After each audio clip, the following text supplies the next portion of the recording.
What is going on, everyone? My name is Andy. Welcome back to another FPL video. In this one, it's some of my final thoughts ahead of the Game Week 20 deadline. So I'm going to go through the little bit of press conference information that I thought was useful ahead of the deadline. And then I'm going to go into a bunch of your questions as well. So if you enjoyed the video, make sure to give it a like. Hit that subscribe button if you haven't done so already. And let's get into it. So Pep Guardiola held his press conference today and confirmed that De Bruyne, Haaland, Doku and John Stones are all out of the Sheffield United game on Saturday in Game Week 20. Which means that Julian Alvarez will almost certainly start that game as the number 9, which we pretty much already knew, but it's nice to have it confirmed that none of those players are in the squad.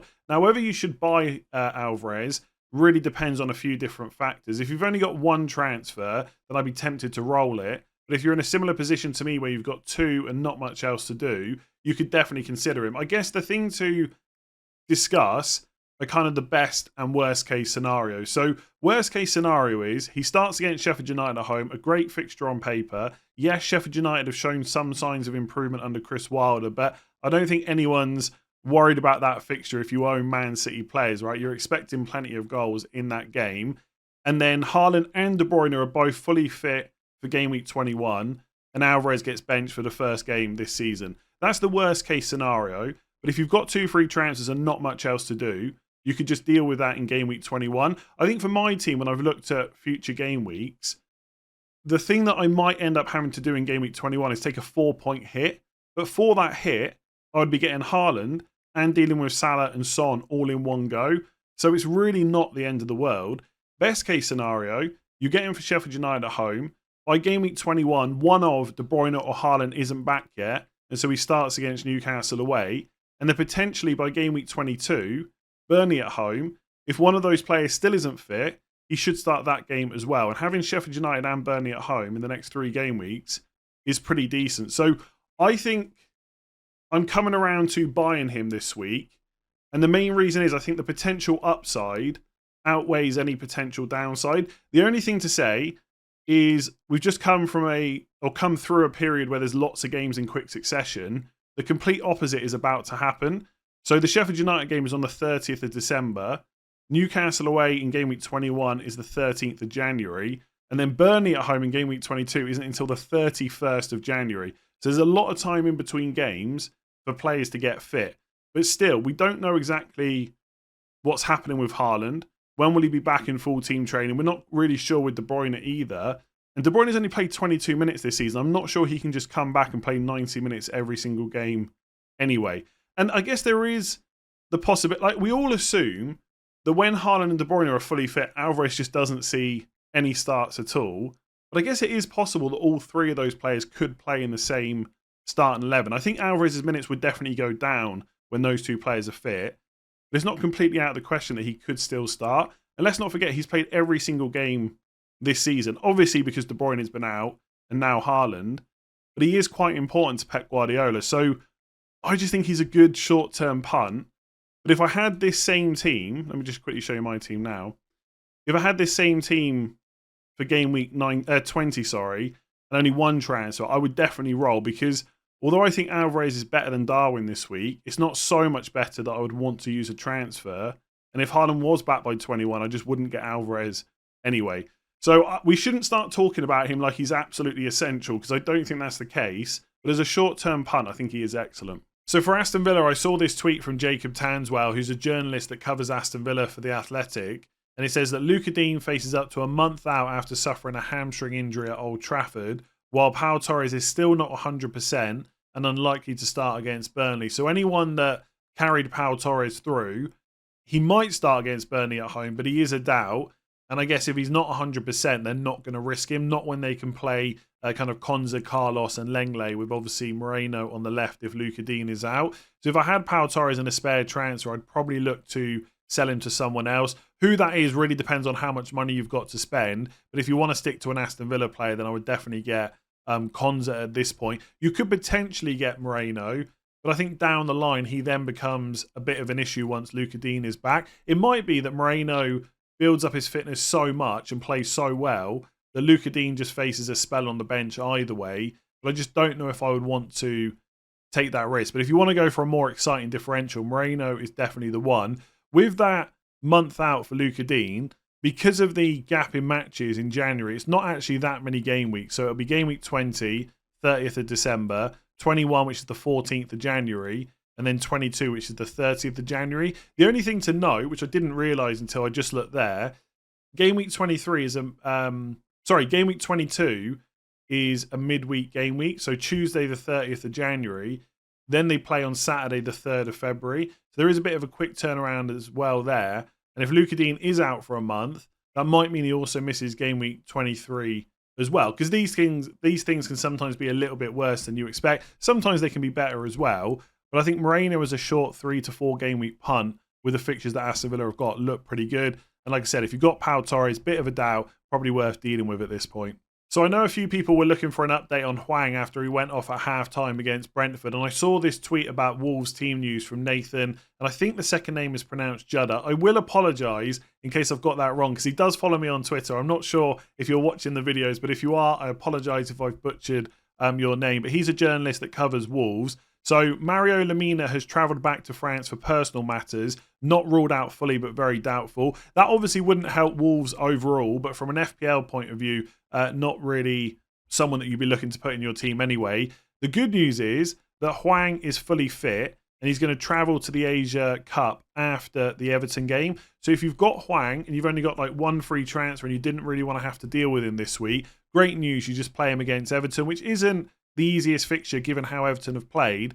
But Wolves at home, for a player that scored 10 goals and 2 assists this year, I think you just hold on to him. Hope he gets you one more return before obviously he goes away on international duty. And then Craig Dawson is fully fit, and so is Traore. Or Traore's trained as well. But from an FPL point of view, Hwang is the biggest kind of owned, or the highest owned player in FPL that people are worried about. He's fit, and you can definitely start him this week if you need to. All right, let's get into some of your questions. So is Estupiñán as essential now as he was at the start of the season? Now, I don't think he's essential, but with the fixtures that Brighton have got coming up, he certainly looks like he could be a great option and worth considering, especially when he only costs 4.9 million.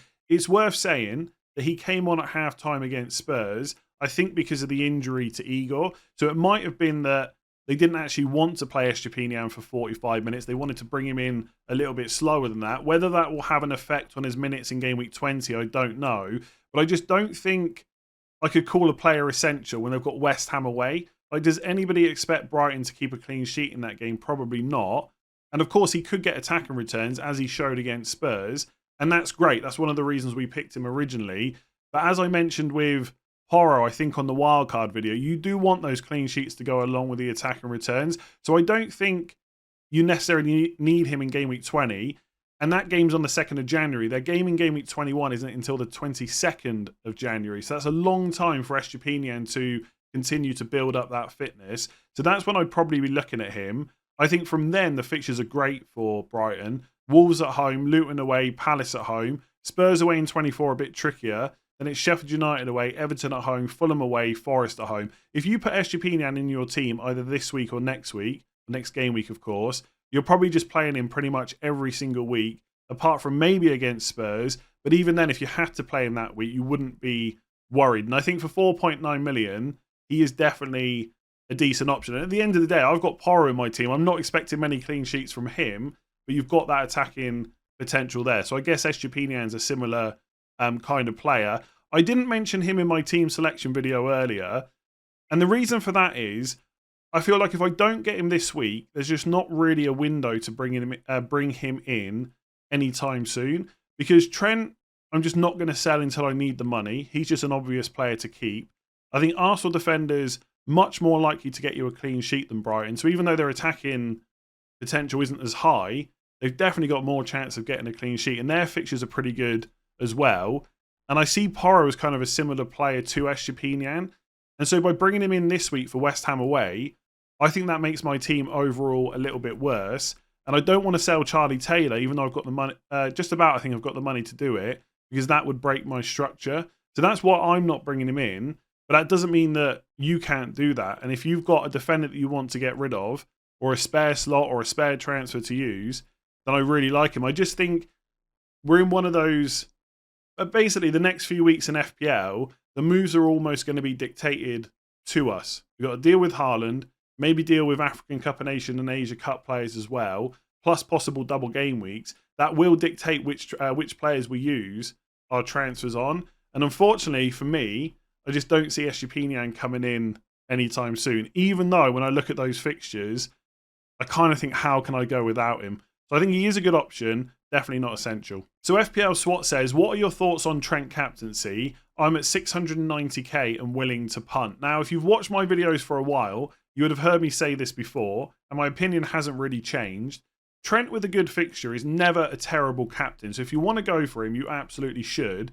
But when Trent's got a good fixture, so does Salah. And I'd always prefer to captain Salah over Trent. It didn't work out last week. Obviously, Trent got the clean sheet +3 bonus and Salah blanked. But most weeks before the game actually starts, I'd always back Salah for more points. And that includes against Newcastle at home. And for this particular fixture, yes, Newcastle haven't been playing that well. The clean sheets certainly haven't been there. But I think it's more likely that Newcastle score than don't. So I'm expecting Trent to lose his clean sheet this week. And of course, he can get attack and returns outside of that. But is that going to be enough for a captaincy versus a Salah that's playing a Newcastle defence that's got one clean sheet in the last 5? So if I'm thinking about captaincy, I prefer Salah. But if you want to go a bit different, I certainly don't think that Trent is awful. Just on the rank, right, 690k, I really don't think that's anything to worry about, especially when we're only halfway through the season. There's so many more points to come, double game weeks, blank game weeks, more chips to be used, the second wild card, free hits, triple captains. I wouldn't go making a decision you wouldn't usually do. I don't think Trent is going differential for the sake of it, but if you think that Salah is much more likely to outscore him, I would just do that, right? Even though it feels, boring because everyone else is doing that. Like if I look at I haven't actually checked this, but I was around 700k in game week 10. Now, to be fair, my wild card's gone really well, but I've got lots of green arrows in a row.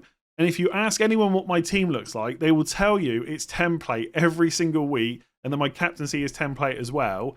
And what have I done with that template team? I've climbed up the ranks pretty much every single week. I think at 690k, you can certainly do that before the end of the season, right? So I don't think that's an overall rank where I would worry that much. Even if you're down like 1 million, 1.52 million, you don't have to go super differential. And obviously Salah's going away to African Cup of Nations soon, so you could captain Trent in one of those fixtures where he's not there if you wanted to. So by all means, go for it. But if you're asking me if I think Trent is better than Salah, not really, not this week. So is it time to sell Gabriel Martinelli? I think the answer at this point is probably yes, if you've got a spare transfer. I think it's actually a pretty tricky position to be in for anyone that owns him, because based on the fixtures that Arsenal have and what we've seen him do in past seasons, we know there's a really good FPL option there. But this season, it just hasn't been that case at all. And I knew the returns had been bad, but I didn't realise they were quite as bad as they have been. So he's got 1 goal in his last 5 games. Now, to be fair, Saka's only got 1 return in his last 5, which was an assist, and I've got no interest in selling him whatsoever.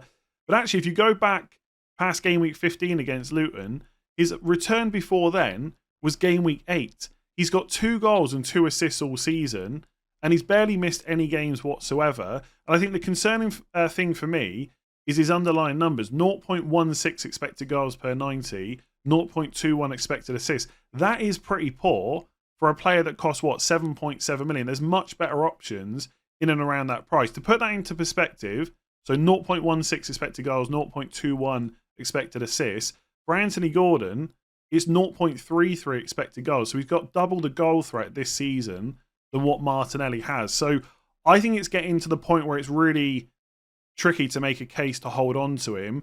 Would I do it for a hit? I just think that hit is never going to feel worth it. But at the same time, maybe it's just one of those moves that you should get done and, just be done with it, essentially. You can kind of move forward without him. I think I would lean more towards only doing it with a free transfer, because Fulham away in Game Week 20 is not a bad fixture. Neither is Palace at home. But we saw him get substituted early enough against West Ham, 63 minutes. Same against Liverpool, 67. In fact, he's only made it past 70 minutes once in the last 5 games, which was against Brighton. So I would be leaning towards selling him. In terms of options, I've spoken about him quite a lot this week. So Jared Bowen, for example, a lot of people looking at Foden if you want to stay in and around that price. Richarlison as well. But yeah, I think I probably would. If I put myself into the shoes of an FPL manager that owns him, and if it was my team, I suspect that if it was for a hit, like I said, I would hold on to him.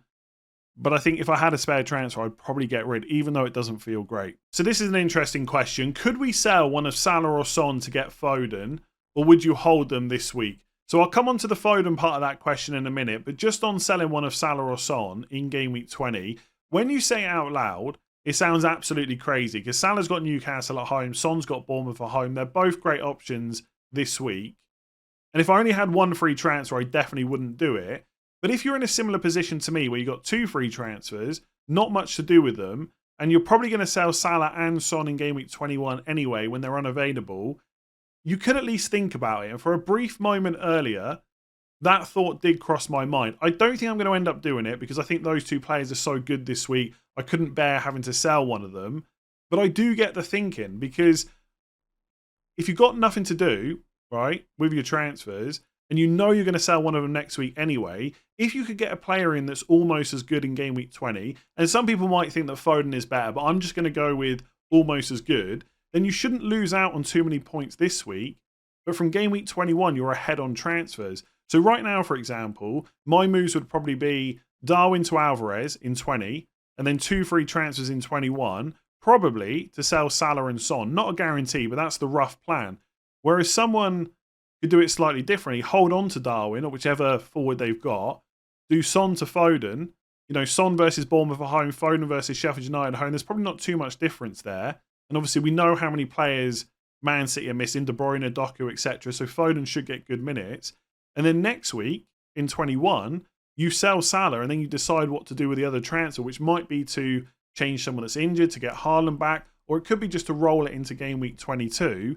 And you're 1 transfer ahead of someone like me that's going to probably do Darwin to Alvarez. So I think it is somewhat viable in perfect circumstances. So if you've got like Matty Cash in your defence who's no good going forward, it's probably better to deal with that this week than to do Salah or Son to Foden. But if you've literally got nothing else to do, you could at least consider it. I mean, you don't need me to tell you how wrong this could go, right? Salah and Son could absolutely smash it. They're really high owned. Foden could blank against Sheffield United.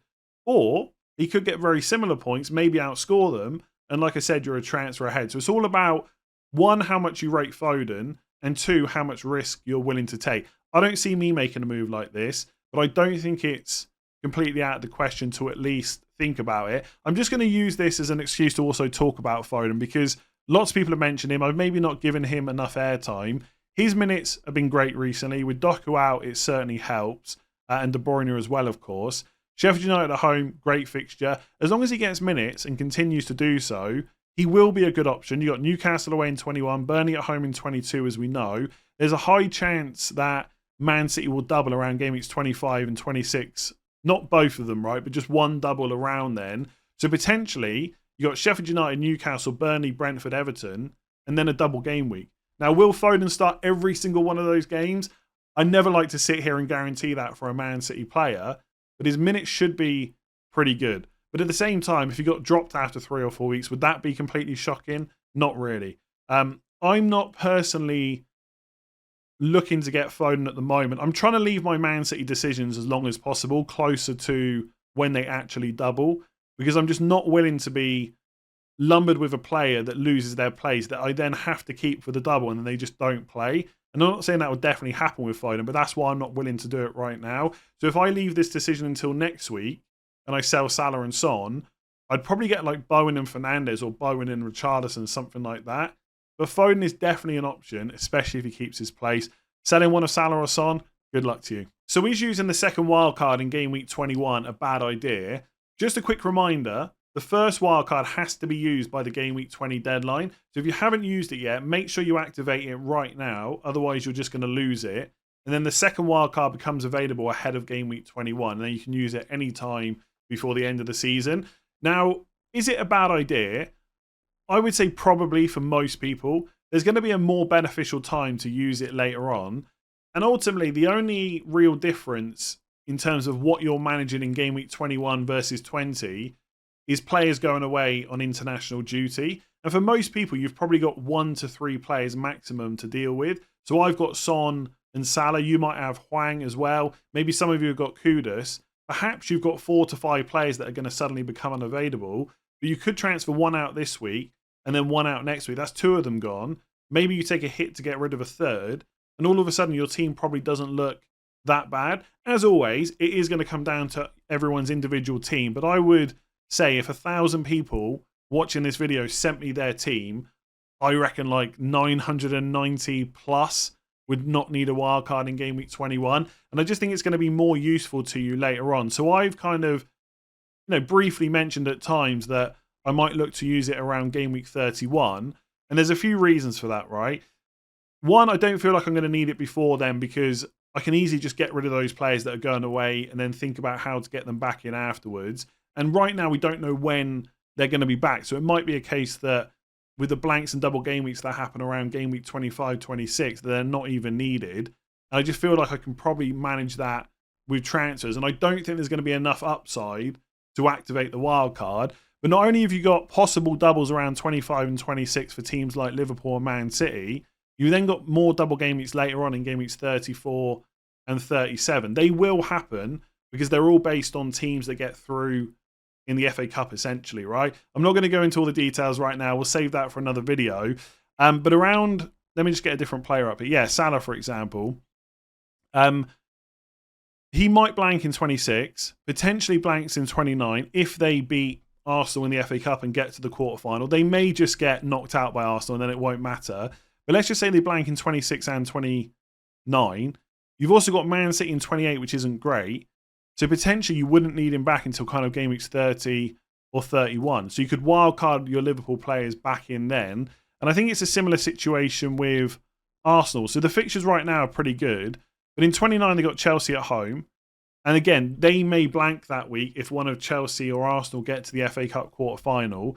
And they've got Man City away in game week 30. So the idea, the rough idea anyway, would be to dead end my team into game week 29, which will be a blank game week for some teams.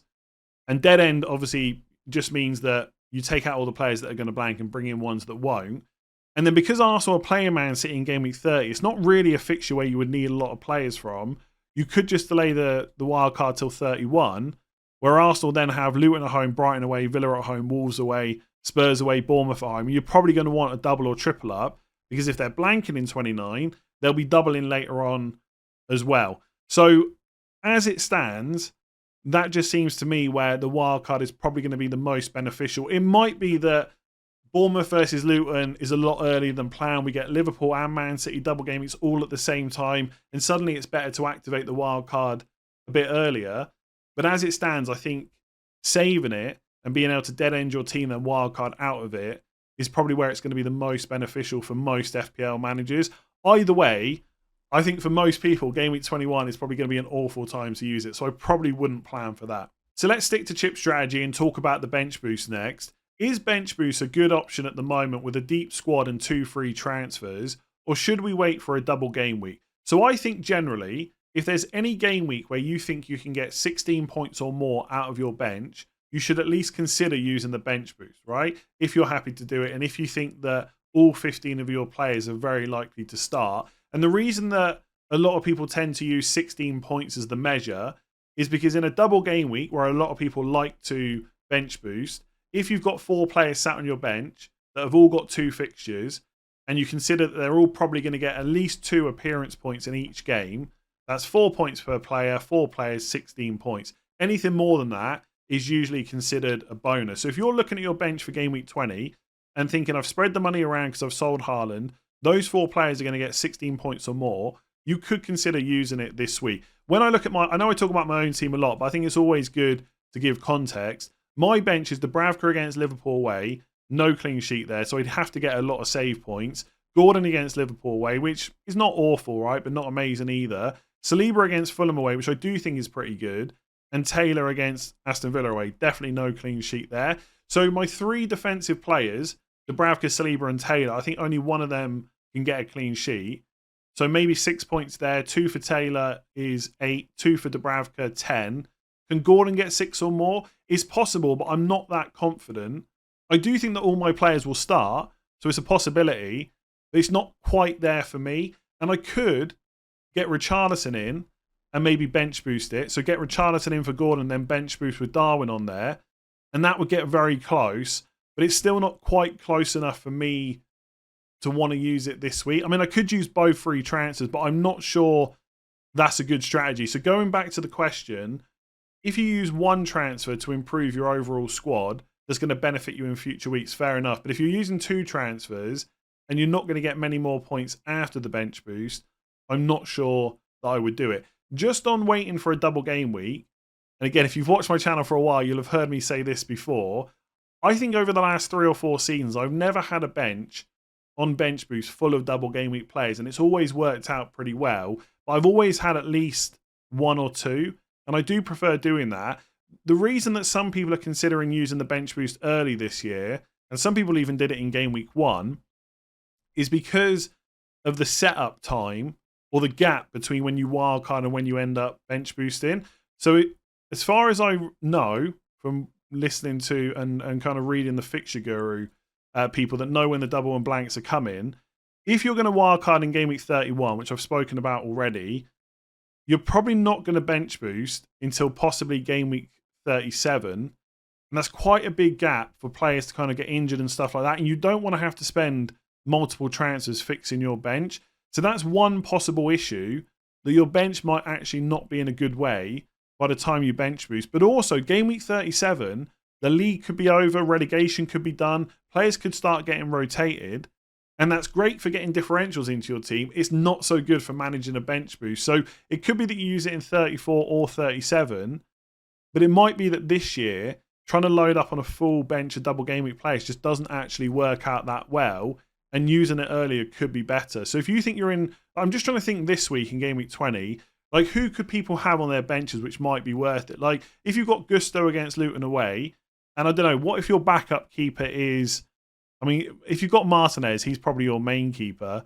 But I guess if Ariola's on your bench, Brighton at home, you've got Gusto against Luton away, you're benching maybe Darwin against Newcastle, and then you've got one other defender like an Arsenal defender, you're probably pretty close. And that frees you up later on not having to worry about the bench boost at all. So there are definitely some benefits. And I think this season more than others, I certainly wouldn't talk people out of doing it.